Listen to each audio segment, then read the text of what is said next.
Llegamos al final de los casos de depresión, o las causas, mejor dicho, de depresión en el cristiano. Hoy vamos a ver la última de ellas, esperemos que sea la última y no surja otra quizás para mañana, pero dice acá, antes de empezar, vamos a leer el Salmo 40, versículo 17, que dice: aunque afligido yo y necesitado, Jehová pensará en mí. Mi ayuda y mi libertador eres tú, Dios mío, no te tardes. Hoy vamos a hablar de caprichos e idolatría. Y desde ninguna perspectiva quisiéramos que esto se tome como una insensibilidad de parte nuestra de no comprender la depresión, pero sí es importante que podamos enfocarnos bien respecto a cuál es el origen, la causa de la depresión. Porque no es lo mismo una depresión por causa de la muerte de un ser querido que la depresión por causa de un pecado evidente, o que la depresión por causa de la idolatría o de un capricho.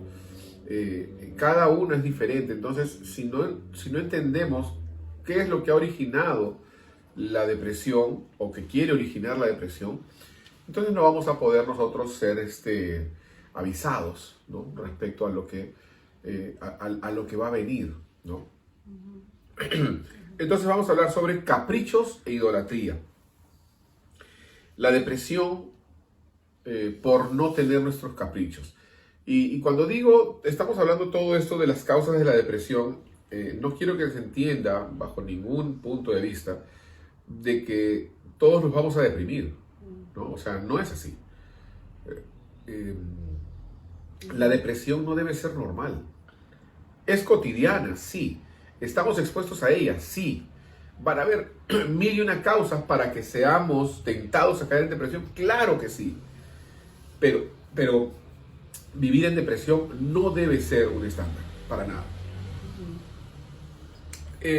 Segunda de Samuel, capítulo 13, voy a tocar rápidamente la historia de Amnón, uno de los hijos de David, y la historia de Tamar, otra de las hijas de David, y cómo es que este chico se enamoró de ella, entre comillas se enamoró, eso no era amor obviamente, podemos decir, creo yo, sin lugar a equivocarnos, que se encaprichó con ella.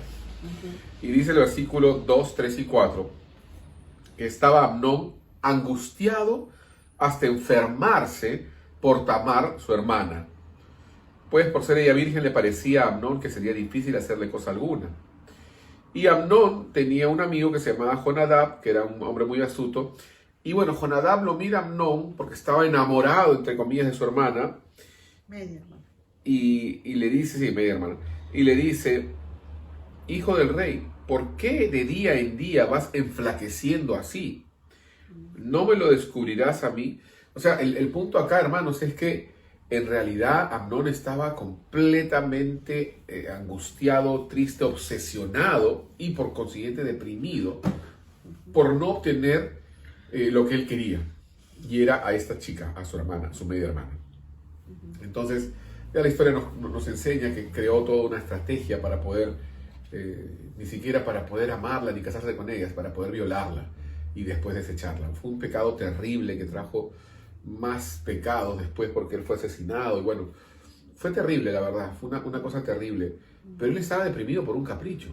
Él estaba deprimido porque estaba enamorado y era un amor prohibido y no era la manera en la que él quería. Y en realidad ni siquiera estaba enamorado sentimentalmente hablando, sino que él estaba encaprichado con querer tener sexo con ella, que era virgen. Una historia terrible, de verdad. Y yo pienso que a veces todos hemos pasado quizás en algún momento por un amor no correspondido, la tristeza, ¿no?, de que los chiquillos pasan eso, ¿no? Pero la verdad es que no deja de ser capricho al final, ¿no? Porque es algo que yo he escuchado cuando hacía movilidad para el colegio, por donde llevaba a mis hijos y sus compañeritas, ¿no? A veces decían sí, que estaba enamorada de los Jonas Brothers, ¿no? O gente que está apasionadamente enamorada, no sé, pues de los cantantes ahora de moda, ¿no? Y de verdad que se entristecen, ¿no? Son cosas reales, sin embargo no podemos dejar de llamarlas por su nombre, que son caprichos. A veces son tan irrelevantes como, por ejemplo, no sé, un día me acuerdo que estaba conversando con algunos de los hombres de la iglesia, que existe este síndrome que se llama el síndrome de depresión postmundial, ¿no? ¿Qué quiere decir el síndrome de depresión postmundial? Quiere decir que después del final del último partido del mundial, ya... Hago la función. ¿Y ahora qué? ¿No? O sea, he vivido con tanta adrenalina todos los días, ¿no? Viendo todos los partidos del mundial que de pronto terminó el último. ¿Y ahora qué? O sea, hay hombres que se han deprimido por ello. ¿Qué va a ser de mi vida? ¿No? O lo mismo con cualquier tipo de película o serie.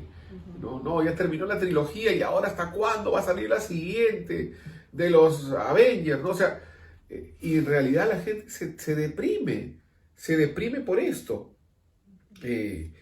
Y repito, a veces son irrelevantes, pero eso no quita la realidad, la triste realidad de la profunda depresión que pueden sentir algunas personas. Se trata de cosas irrelevantes para muchos. Algunos se obsesionan con el equipo en su carro, todas las cositas que pueden ponerle en su carro. Otras personas con su celular. Uy, se malogró mi celular. Se deprimen. Se puede estar un día, el celular se rompió. No, me deprimí. O se lo robaron. Y entran en una profunda depresión. Tenemos que llamar las cosas como son.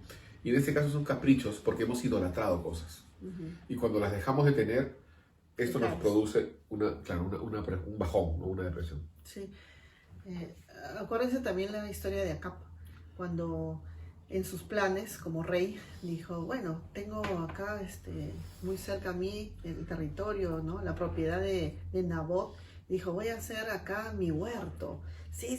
Entonces habló con él y Nabot le dijo, no, de ninguna manera, es la propiedad que nuestros padres nos han dado como herencia.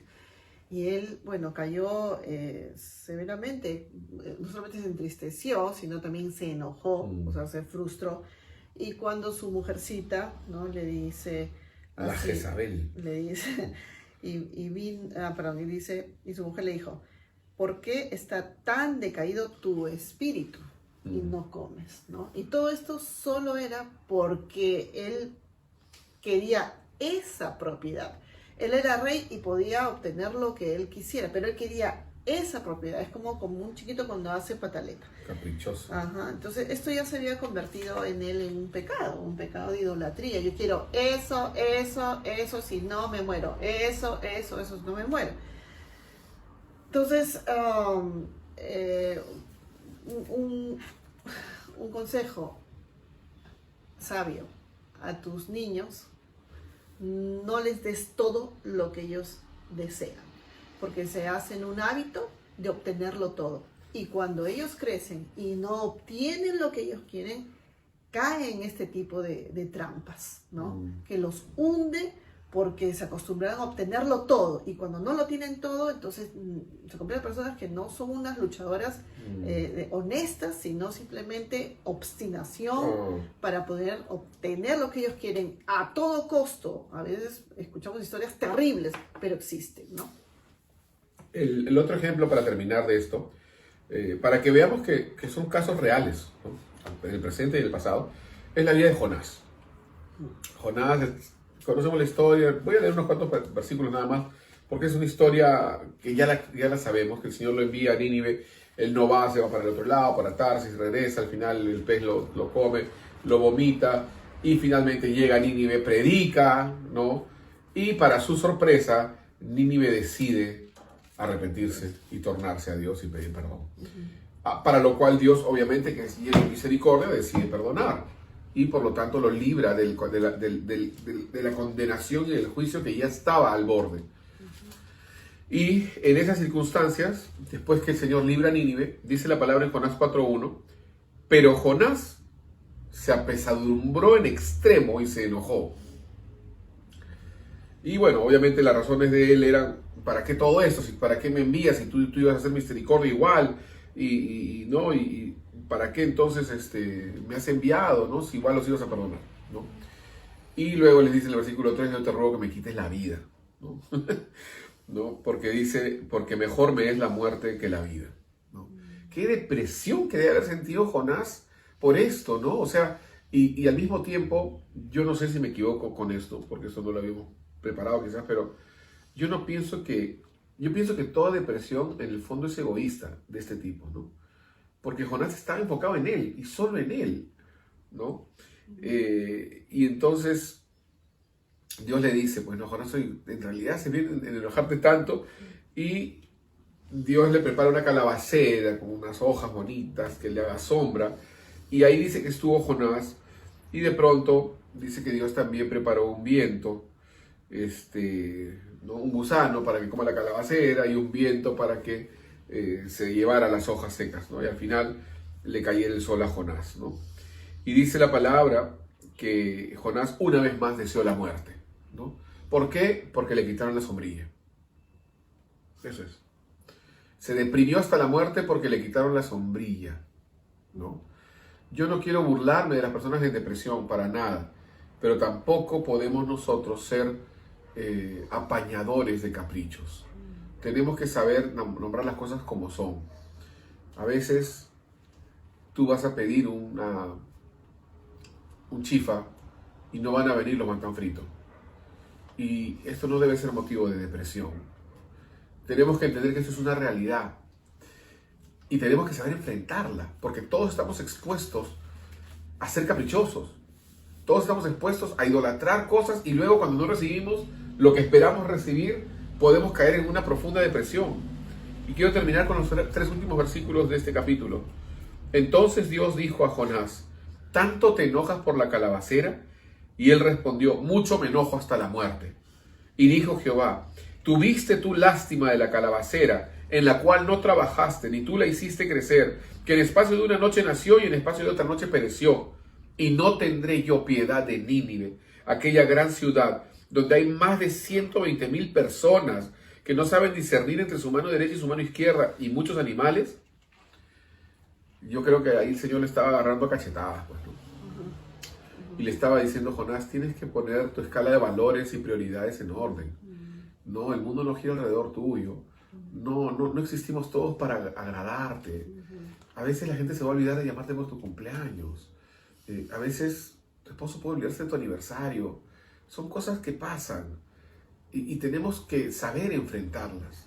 Así que hoy hemos visto caprichos e idolatría, y esperamos, Dios mediante, a partir del día de mañana ya empezar a dar soluciones a todos estas causas tan problemáticas que hemos planteado que producen depresión en el cristiano.